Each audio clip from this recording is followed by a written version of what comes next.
죄악을 죽음을 우리 주님 이기셨네. 할렐루야 할렐루야 아멘. 맞습니다. 맞고요. 하나님께 영광을 돌립니다. 아멘. 우리 귀한 찬양 귀한 기도 감사합니다. 곳곳에서 코로나 백신 주사 맞으신다는 분들 소리가 들리고, 우리 성도님들 가운데도 또 백신 맞는다고 하며 또 교회 석자한테 같이 우리 기도하고 또 맞으시는 분들도 계셔서 이제 조금씩 백신이 다가오는 것 같습니다. 하지만 아직 물량 부족으로 속도가 많이 느리고 그래서 애로가 많다고 하죠. 그러니 각자 건강한 삶을 위해서 모두가 다 스스로 노력을 많이 해야 된다. 각자 도생을 하도록 해야 된다고 지금 우리 전문가 의사 선생님들이 조언을 하고 있습니다. 조선의 의관이자 의학자이로서 이 동의보감이라고 하는 우리 한국이 낳은 세계적인 그런 명의가 계시죠. 허준입니다. 저도 이분에 대해서 텔레비 드라마 나올 때마다 허준 버전을 다 보고 있고요. 연속극 혹 나오면 또 보고 있고요. 그걸로 양이 안 차서 허준에 관한 소설이 있으면 구해가지고 여러 권들을 읽어본 적이 있는데, 그 허준 선생님께서 이 섭생 건강한 삶을 위해서 몇 가지 그런 권고 내지 지침을 주셨더라고요. 첫째로 혈액 응고를 막고자 한다면 당근을 드시라. 혈액의 길을 뚫고자 한다면 혈액의 길, 혈액 혈류가 잘 흐르가기를 원하신다면 생강을 드시라. 고지혈증을 예방하는 두부를 좋아하시라. 콜레스테롤 때문에 고민한다면 콜레스테롤을 녹이는 꽁치를 좋아해라. 묵은 피를 길러주는 이 부추, 정구지, 그거 아주 가까이 드시라. 혈액 독소를 빼는 미역 다시마 아주 즐겨 드시라. 활성산소 제공하는 카레가루, 좀 색깔은 좀 그래도 몸에 띄기 좋으니까 그거 드시라. 혈관 조직 산화를 막기 원한다면 검은 깨를 마구 드시라. 스트레스 스트레스에 많이 노출된다면 스트레스 해소에 좋은 녹차 가루를 자주 드시라. 그런 다음 고통을 지우는 지우개, 병을 없애는 이 소각제, 근심을 사귀고 가슴에 한을 이렇게 내려주는 웃음은 보약보다 낫다 그랬습니다. 그러니까 주님 안에서 우리가 기쁘고 즐겁게 성령 안에서 늘 마음 편안하게 옆 성도님 보며 늘 사랑으로 인사하는 만면의 미소가 가득한 그런 100만 불짜리 스마일을 한다면 그들은 필시 건강할 것입니다 라고 왕에게도 조언했고 그 백성들에게도 조언을 하셨대요. 오늘 이 8장에 보면 예수님께로 나온 각색 병자마다 우리 주님 앞에 오면 모든 문제가 다 해결되었습니다. 우리가 이미 묵상한 바처럼 나병 환자도 고침을 받았습니다. 백부장 하인의 중풍병도 나음을 입었습니다. 베드로 장모의 열병도 떠나갔고요. 귀신 들려 괴로운 자들도 다 예수님 말씀으로 정상화되었습니다. 우리의 연약한 것을 친히 담당하시고 병을 짊어지셨다는 선지자의 그 고백처럼 우리 주님은 그렇게 만인의 의사요 모든 인들을 치료하는 그런 치유의 은사를 베푸셨습니다. 해서 지금 주님이 지금 막 활동 열심히 하고 계시는 그 가버나움 동네에 정말 주님의 은혜, 하나님 나라의 빛이 주의 은혜가 가득가득 찼습니다. 이 얼마나 기쁘고 귀한 일입니까? 아마도 예수님께로 나와 무거운 질고를 벗은 사람들, 또 그를 데리고 함께 동행해 나온 그 가족들, 그 보호자들, 또 이를 지켜본 그 동리 사람들마다 그 얼굴에 다 웃음꽃이 피었을 줄로 믿습니다. 저는 마태복음 8장의 그 사건들을 보면서 마음으로 놀라는 사람도 많았겠지만 마음으로 정말 좋은 일이다, 기쁜 일이다 하며 기뻐하는 사람들 얼굴이 막 그려지는 것 같더라고요. 저는 우리 사랑하는 성도님들이 마태복음 8장에 나오는 이 여러 각색 병자들이 주님께 치유받고 그를 돌보는 가족들 마음에 평화가 오는 것처럼 우리 주님께 그런 은혜를 받는 그런 아름다운 기쁨과 성령의 치유가 날마다 매일매일 더하여지기를 주의 이름으로 축원합니다. 그래서 주님의 음성을 듣고 싶고 주님의 손이라도 한번 잡아보고 싶고 주님의 옷자락이라도 한번 손대어 보고 싶은 사람들이 주께로 몰려나오기 시작했습니다. 오늘 성경 읽은 18절에 보면 예수께서 무리가 자기를 애워싸 하는 것을 보셨다고 성경은 기록합니다. 그래요. 성경에서 만나는 우리 예수님 인기가 없는 분이 아닙니다. 우리 예수님은 아주 사람들에게 인망이 두터운 인기짱이었습니다. 인기가 충만한 분입니다. 마가복음 1장 37절에 보면 모든 사람들이 주를 찾나이다. 이렇게 모든 사람들이 예수님 어디 계시지? 예수님께로 가고 싶다고 다 수소문하면서 그렇게 주님께로 나오는 열풍이 불기를 시작했습니다. 우리 예수님 사람들에게 정말 인망에 신망에 여러 가지 시인을 얻으며 정말 그 인기가 하늘처럼 지금 올라갑니다. 그런데요, 오늘 18절 말씀 보면 예수님께서 사람들이 그렇게 자기를 애워싸며 자기를 밀고 자기에게로 몰려오는 것을 보시고 나서 우리 주님이 이런 말씀을 합니다. 건너편으로 가자. 건너편으로 가자.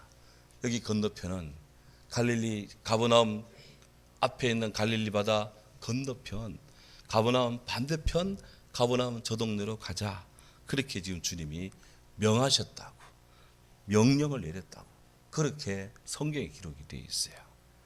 왜 예수님께서는 지금 한창 가버나움에서 예수님 부흥이 일어나고 있는데 왜 주님은 저 갈릴리 바다 반대편으로 긴급히 가자고 제자들에게 그런 조치를 명령을 하셨을까? 왜 그럴까요? 성경 마가복음 1장 38절에 보면 그 이유를 이렇게 말합니다. 우리가 다른 가까운 마을로 가자. 거기서도 전도하리니 내가 이를 위하여 왔노라. 그래서 예수님이 지금 인기가 급상승하고 있는데 갈릴리 바다 저 건너편으로 가자 한 것은 다름 아닌 복음 전도, 하나님 나라의 복음 전도, 당신의 그 사명을 이루기 위해서 오셨다고 지금 말씀하고 있습니다. 그렇습니다. 우리 예수님은 인기 영합주의나 혹은 현실 안주보다도 우리 주님은 복음의 전도를 원하고 계십니다. 앤드류 웰즈라는 분이 기독교의 미래라는 책을 썼는데요. 제 한테도 있습니다. 근데 그는 그 책에서 이런 주장을 합니다. 기독교가 타 문화권으로 전파됨으로 말미암아 생존, 존립 그리고 발전해 왔다. 그는 그렇게 주장을 합니다. 그러면서 기독교는 초대교회 때부터 지금까지 20세기, 21세기까지 역사에 있어서 6개의 단청을 극복해 왔다. 통과해 왔다.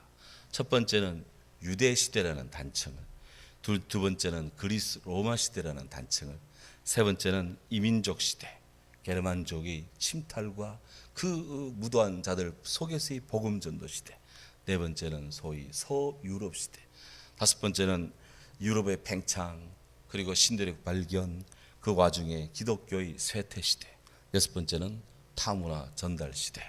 이런 식으로 앤드류 웰즈는 기독교의 복음이 전거되는 그 단청을 이렇게 구분을 지었습니다. 지금 우리들은 이런 여섯 번째 복음의 타문화권 전달 시대에 우리는 지금 지나가고 있습니다. 곳곳에서 세대별로, 지역별로, 계층별로, 나라별로, 또 이 나이별로 계속 문화가 다르고 계속해서 생각의 인식 양태와 모습들이 다른 문화가 정말 다양한 계층으로 나누어지는 시대에 우리는 지금 살고 있습니다. 이 안에서 지금 복음이 전거되는 그런 지금 이 시류를 지금 맞고 있어요. 근데 중요한 점은 이 복음의 기독교는 당대 문화를 주도했던 그런 지역에서 그 문화를 그리스도 안에서 체언하고 그러면서도 복음을 가지고 그 시대를 이끌면서 성장하고 그 문화의 경계를 넘어 또 다른 문화권으로 계속해서 복음을 전해왔습니다. 지금 우리가 수요 예배 때 모범적인 좋은 교회의 성장을 위해서 초대 예루살렘 교회부터 시작해서 안디옥, 빌립보, 지금 서머나, 빌라델비아 이런 식으로 교회를 묵상하며 그 시대의 문화와 형평과 복음적 배경을 훑어보고 있는데요. 복음이 최초 이 폭발 지점인 예루살렘 교회는 철저히 유대인 중심이었습니다. 그들이 이방 사람들에게 복음을 전하는 것은 극히 드물었습니다. 하지만 하나님께서는 그 유대인들을 핍박을 통해 흩어버립니다. 스데반 순교합니다. 어쩔 수 없어서 예루살렘에 똘똘 뭉쳐있던 성도들은 예루살렘 바깥쪽으로 흩어져야만 했습니다. 그들이 예루살렘 바깥으로 나간 것은 이방의 지역입니다.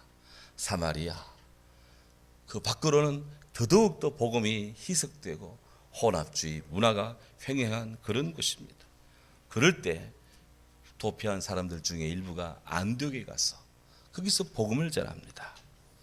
그렇게 해서 기독교는 1세기 30년 40년도 안 되어서 벌써 복음의 타문화권으로 복음을 전하며 복음의 세계화를 도모해 나갑니다.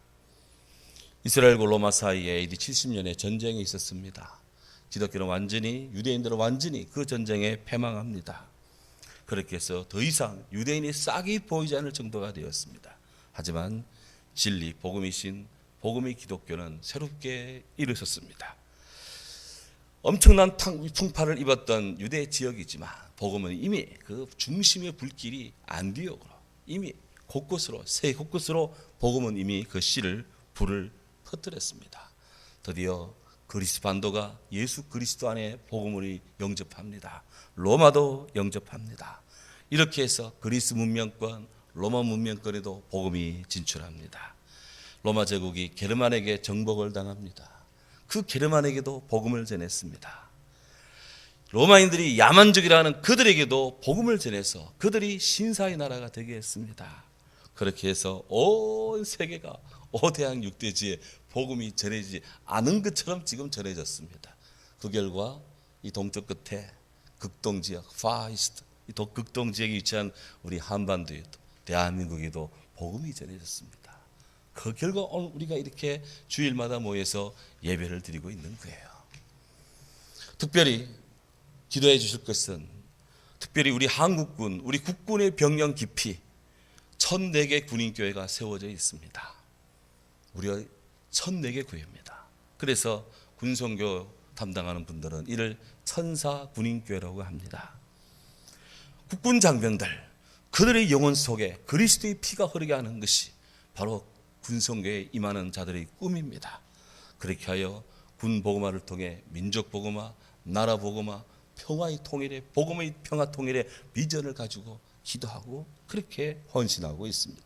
이런 면에서 한국 군성교, 한국교회는 기독교 세계 복음 전도 역사의 최전단에 지금 서 있다고 해도 과언이 아닙니다. 이렇게 복음은 계속해서 옆 동네로 타 문화로 타 문화 속으로 계속해서 문화권의 단층을 극복하며 계속해서 복음을 전함으로 그 복음, 예수 복음은 살아있는 것입니다. 오늘 예수님께서 가버나움에 사람들이 몰려듭니다. 가만히 있어도 사람들이 미어 터지고 다가옵니다. 그래도 불구하고 주님은 거기 안주하지 않습니다. 건너편으로 건너가자. 거기서도 내가 복음 전해야 되겠다. 주님 말씀하죠. 바로 예수님의 이 말씀은 오늘의 교회 또한 선교적 교회로서 복음 전도에 대한 성도의 열정이 뜨겁기를 원하십니다. 우리도 이 어려운 코로나 시대지만 이 와중에 주의 복음을 전하며 주의 사랑을 전가하며 이대로 죽어갈 자들을 예수께로 인도할 사명을 오늘 우리에게 맡긴 줄 알고 우리도 이 사명 감당하는 그리스도인으로 굳게 서야 될 줄로 믿습니다. 오늘 근데 그렇게 주님이 건너가자 말씀하는데 19절에 보면 한 서기관이 예수님께 와서 결연한 그의 각오를 밝힙니다. 선생님이요, 어디로 가시든지 제가 주님을 따르겠습니다. 이렇게 한 서기관이 찾아왔다고 성경 기록합니다. 서기관 그러면 우리는 공무원 해서 4급 공무원 서기관 이렇게 생각하는 분들이 많은데 여기 말하는 나오는 서기관은 4급 공무원 서기관 그 서기관이 아니고 유대인에게 있어서 이 서기관은 주로 레위 지파 사람들이 고대부터 이 서기관 직책을 감당하는데요. 이것이 세습되는 직위였습니다. 그런데 이 서기관 하는 일이 뭐냐? 이들은 국가의 중요 문서를 기록 보관하기도 하고 왕의 비서 역할도 했고 공증인 역할도 했고 왕의 참고직 역할도 했고 혹 군사를 모집하는 징병관 역할도 했습니다. 그런데 바벨론 포로기 이후에 이 서기관의 직무가 좀 바뀌어요. 바뀌어서 이들은 전적으로 구약율법 하나님의 말씀을 필사하고 그것을 기록 보존하고 전달하고 그리고 연구하고 가르치는 전문 율법학자로서 그들은 역할을 특화시킵니다. 이 서기관이 되고자 하는 사람들은 어려서부터 전문 교육을 받습니다. 율법 교육을 받고요. 또 각종 재판 관련 교육을 받습니다. 이렇게 해서 14세쯤 되었을 때 뛰어난 인재들은 성경을 독자적으로 이렇게 해석하고 또 평가하는 그런 능력도 갖추었다 그럽니다. 하나님의 지혜를 막 그렇게 주는 거예요. 그렇게 해서 어느 정도 자격이 인정되면 탈미드 하캄이 됩니다. 이제 보조교사가 되고 그렇게 해서 그들이 계속 수련을 쌓아서 나이 40이 될 때 실력이 갖춰졌다고 생각되면 그들은 주의 이름으로 안수를 받고 하캄 정교사 서기관이 됩니다. 이렇게 정식으로 서기관이 되면 율법을 해석하는 권위를 갖게 됩니다. 신학자들이 나는 이렇게 생각한다 라고 말할 때 그런 권위를 갖게 되는 거예요. 이분들이. 그러면서 중요한 재판에 참가를 해서 또 그 부분에 대해서 어필을 할 수가 있습니다.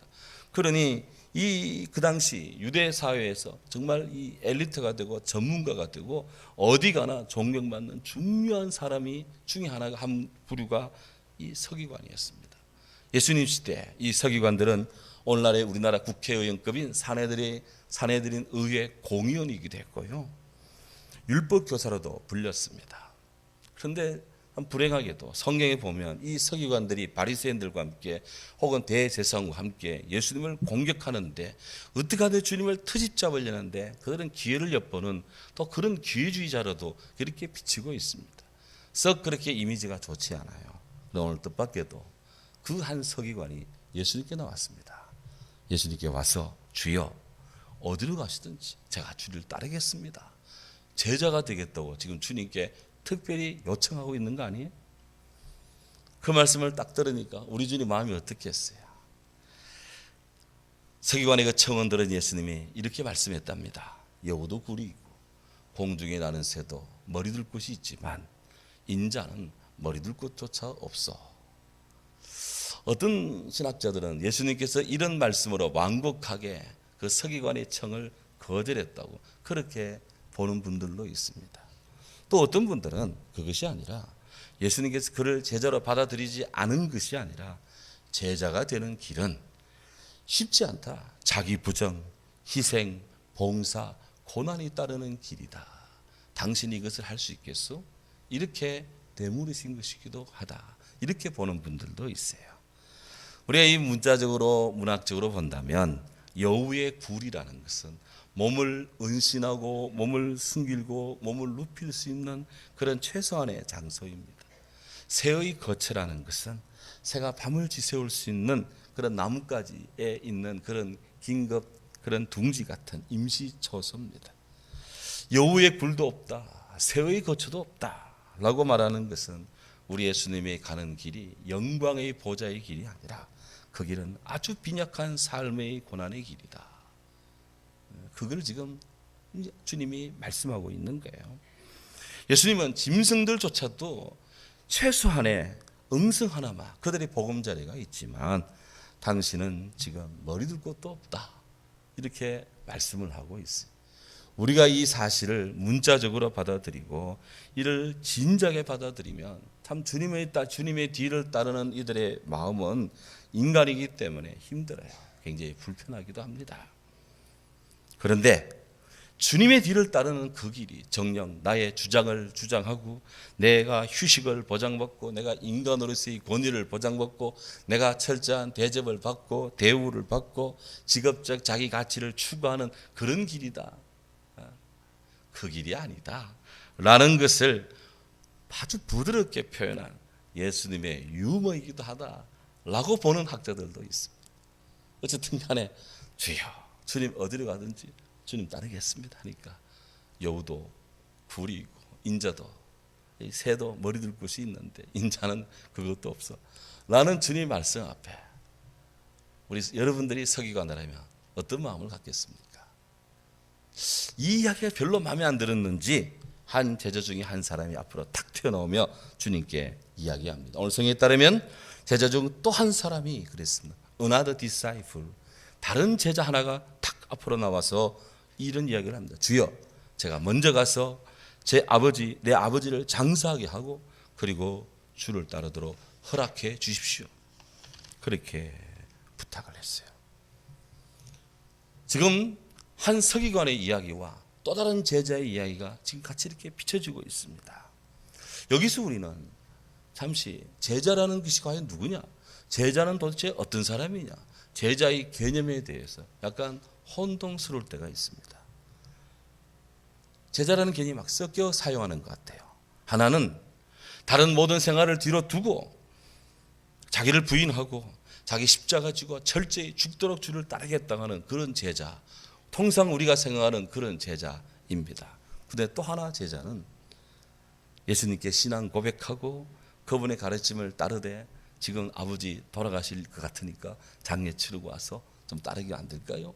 라고 주님께 좀 완화되고 좀 넓은 의미의 광범위한 그런 이 제자 개념을 적용하면서 주를 따르겠다는 믿음을 고백하는 이 제자 부류가 있습니다. 그런데 우리 예수님께서는 22절에 가면 좀 느슨한 의미의 이 제자 개념을 적용하는 그를 향해서 주님이 정색하고 말합니다. 죽은 자들이 그들의 죽은 자들을 장례하게 하고 너는 나를 따르라. 그렇게 말씀했어요. 도대체 주님을 따르는 일이 얼마나 중요하길래 지금 아버지 장사 핑계대는 그 제자에게 지금 당신을 따르라고 주님이 말씀하고 요구하고 있다는 말입니까? 누가복음 5장에 보면 예수님께서 갈릴리 어부몇 사람을 부르는 장면이 나옵니다. 우리가 잘 아는 베드로, 요한, 야고보 다 이때 예수님께 부름받았는데요. 그들은 자기 힘으로 어부로서의 특성을 살려 힘껏 거물질을 했습니다. 하지만 잡은 고기가 별로 없었답니다. 그런데 예수님께서 깊은 곳으로 가서 그물 한번 던져보라는 그 말에 그들이 순종합니다. 선생이요, 우리가 밤이 맞도록 수고했지만 잡은 것이 없습니다. 하지만 말씀에 의지하여 한번 해보겠습니다. 너를 여기 이쯤 되면 갈릴리 바다 제일 깊은 곳이다 생각되는 지점에 배를 멈추고 그물을 던졌습니다. 그리고 그물을 회수하는데 잡은 것이 심이 많아서 2배에 잠길 정도로 고기가, 그물이 씌일 정도로 고기가 잡혔습니다. 밤새 수고했는데 잡은 것이 없었는데 지금 주님 말씀에 의지했더니 잡혔어요. 범상치 않습니다. 베드로가 예수님 앞으로 나아갔습니다. 그리고는 주님 앞에 무릎을 꿇고 고백합니다. 주여, 나를 떠나소서. 나는 죄인입니다. 고기잡이 일을 가지고 주님을 발견합니다. 그렇게 해서 베드로는 예수 그리스도 구주 앞에 자신을 드러내며 나는 죄인입니다 고백을 합니다. 그때 주님께서 베드로를 불러 세웁니다. 이제부터는 네가 사람 낚는 어부가 될 것이다. 나를 따르라. 그때 제자들은 배도 그물도 다 뒤에 두고 예수를 따랐다고 성경은 기록합니다. 옛 성경에는 배와 그물을 버려두고 이렇게 했는데 그냥 내팽개친 것이 아니라 left everything, 모든 것을 뒤에다 두고 배도 뒤에 두고 그물도 뒤에 두고 먹을 모든 호국거리 뒤에 두고 예수를 따라갔다는 것입니다. 왜? 예수님이 배보다도 소중했고 그물보다도 소중했기 때문에, 예수님이 정말 소중했기 때문에, 주 예수보다 귀한 것이 없기 때문에, 그들은 그 짧은 체험이었지만 진정한 주를 발견했기 때문에 참 생명이신 예수님을 따라갔던 것입니다. 누구든지 제 목숨을 구원코자 하면 잃을 것이요, 누구든지 나를 위하여 제 목숨을 잃으면 찾으리라. 인자가 아버지 영광으로 함께 올 때가 있을 것인데 그때 행한대로 갚아주겠다. 그래서 주님은 그 무엇보다 귀한 것이 당신임을 일깨웁니다. 아버지 귀하다, 어머니 귀하다, 아버지 어머니 장례 치르는 거 귀하다. 그런데 아버지를 잊게 하고 그 아버지의 아버지를 잊게 하고 그 아버지의 아들의 아들을 잊게 하신 그분 하나님 더 귀하다. 하나님을 따르라. 지금 이 말씀을 한 거예요. 따르는 문제. 요즘 갑자기 청년의 마음을 얻는 문제가 지금 우리나라 사이에 아주 며칠간 떠들썩해 했습니다. 사람의 마음을 얻고 싶다면, 청년의 가슴을 얻고 싶다면 어떻게 해야 될까? 나담 푸시라고 하는 전 하버드 대학교 총장님, 미국의 시민운동의 정말 영웅 같은 그런 분입니다.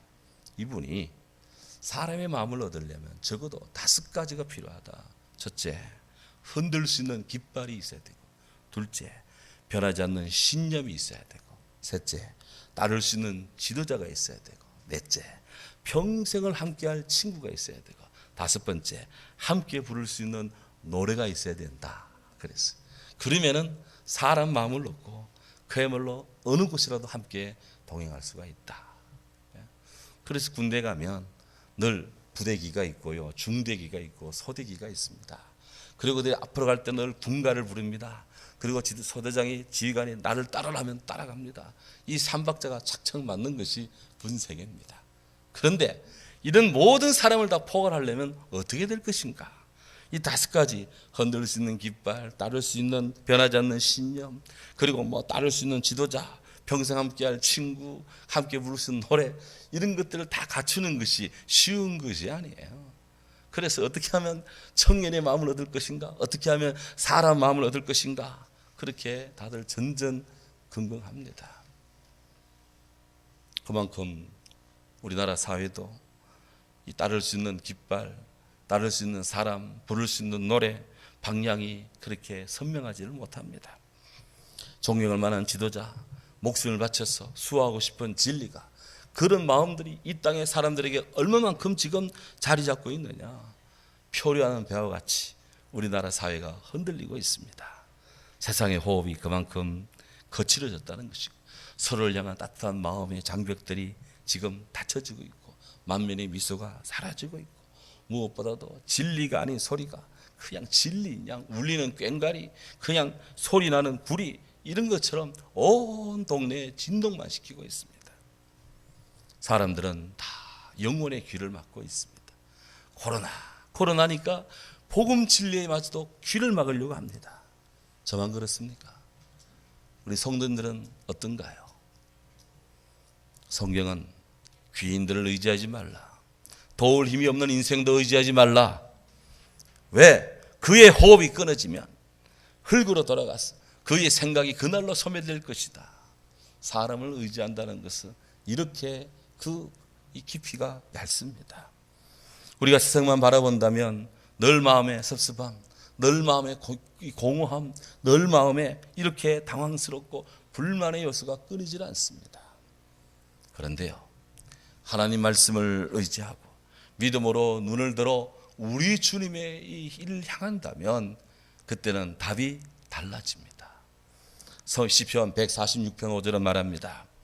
야곱의 하나님을 자기 하나님으로 삼으며 여호와 자기 하나님에게 소망을 두는 자는 복이 있도다. 아멘.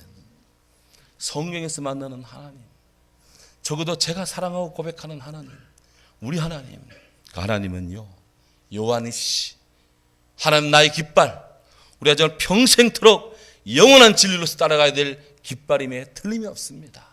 그래서 저는 제가 주님의 부름받고 신학대 가기로 결심한 이래부터 지금까지 이 주님의 깃발, 그 깃발을 따르며 고개 좌우로 돌리지 않고 뒤돌아보지 않고 주저하지 않고 지금까지 부족하지만 달려올 수 있게 하신 우리 하나님을 찬양합니다. 우리 하나님은 우리가 영원토록 온 생명을 다들여서 영원히 따라가야 될 표대입니다. 깃발입니다. 여기에 후회가 없습니다. 오로지 충성이고 만족밖에 없어요. 또 우리 하나님 에메트 엘, 진리 하나님이십니다. 변하지 않으시는 진리, 생명을 바쳐서라도 수호할 진리이십니다. 내가 나의 영을 주의 손에 부탁하나이다. 진리 하나님이여 나를 속량하셨나이다. 예수님도 십자가상에서 이 말씀 붙들고 엘리엘라마 사박다니 하며 내 영혼을 주께 맡긴다면서 주님 앞에 기도하셨답니다. 우리 주님은 변하지 않는 진리, 세상에 온 사람들이 따라가도 될 진리이십니다. 또 우리 하나님은 따를 수밖에 없는 참 지도자십니다. 믿음의 주여 온전케 하시는 예수를 바라보자. 이 주님을 바라보는 허다한 정인의 무리가 있도다. 예수님은 양 같은 우리를, 앞이 캄캄하고 눈이 어두운 오미탑을 구별 못하는 양 같은 우리를 주님은 늘 푸른 초장, 맑은 시내 물가로 하나님을 사랑하는 자에게 합력하여 선을 이루게 하시는 하나님의 자비의 사랑을 베푸시는 생명의 목자이십니다. 그래 진정한 지도자시거든요. 온 세상 이름들이 다 흩어져도 우리 주의 이름만은 흩어지지가 않습니다. 영원히 따라갈 우리의 참 지도자십니다. 분입니까? 우리 주님은 평생을 함께할 친구이십니다. 사람이 친구를 위하여 자기 몫을 버리면 이보다 더 큰 사랑이 없나니 너희는 내가 명하는 대로 행하면 나의 친구다. 나는 너희를 위하여 내 목숨을 주노라. 우리 주님은 십자가상에서 당신의 목숨을 사랑하는 친구된 우리들, 여기 계신 모든 성도님들, 우리의 사랑한 자녀들, 앞으로 이 시대의 모든 사람들, 그들을 위해서 주님은 당신의 몸을 내어주셨습니다. 주님은 진정한 우리의 친구이십니다. 그런데 우리가 이 친구를 어찌 우리가 사랑하지 않을 수 있겠습니까? 또한 우리 주님은 영원히 우리가 함께 불러야 되는 영원한 노래입니다. 보라, 하나님은 나의 구원이시라. 내가 신뢰하고 두려움이 없도다. 주 여호와는 나의 힘이시며 주 여호와는 나의 노래이시며 주 여호와는 나의 구원이시미로다. 예후와 야후 웨지머라트. 하나님은 나의 노래이십니다. 하나님은 나의 노래이십니다. 하나님 나의 찬송이십니다. 이렇게 주의 사람들은 하나님을 고백했어요.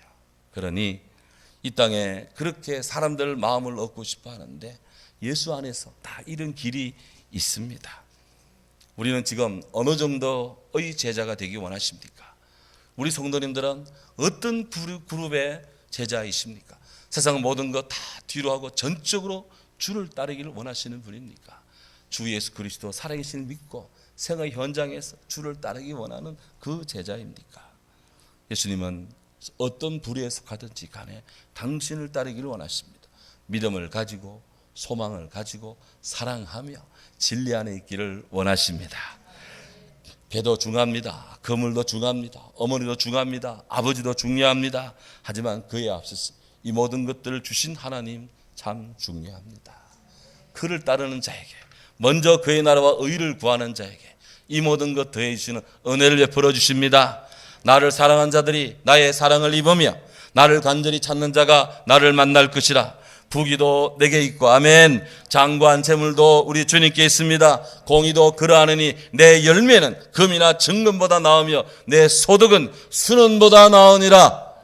배도 중요하고 그물도 중요하지만, 배도 돈 벌게 하고 그물도 돈 벌게 하지만 우리 주님은 부귀도 주님의 것, 장관 재물도 주님의 것, 공의도 주님의 것, 금이나 황금 모든 것 다 주님의 것, 땅도 주님의 것, 모든 것이 주님의 것입니다. 주님께 다 있어요. 주님을 따르면 그 모든 것들 땅에서 못 받으면 하늘에서 받습니다. 하지만 주님을 따르는 자치고 거지된 자가 없습니다. 아멘. 주님을 따르는 자치고 안 된 자가 없습니다. 하나님의 사랑이 우리에게 가득하기를 바랍니다. 힘든 세상입니다. 하지만 따를 수 있는 분명한 깃발을 보고, 따를 수 있는 분명한 지도자를 향해서, 따를 수 있는 분명한 진리를 가지고 노래하고 신념 가지고 나가는 중요한 시대인데, 진정으로 중요한 참 진리신 우리 주님은 당신을 향해서 나를 따르라고 말씀했어요. 건너가서 복음 전하자 말씀합니다. 오늘 우리에게 이런 신앙의 아름다운 살아있음의 역사가 오늘로 가득하며 솟아나는 봄날의 식물들처럼 우리 안에 새롭게 굳은 마음을 뚫고 올라오는 하나님의 역사가 가득하기를 주의 이름으로 축원합니다. 귀하신 주님을 찬양합니다. 오늘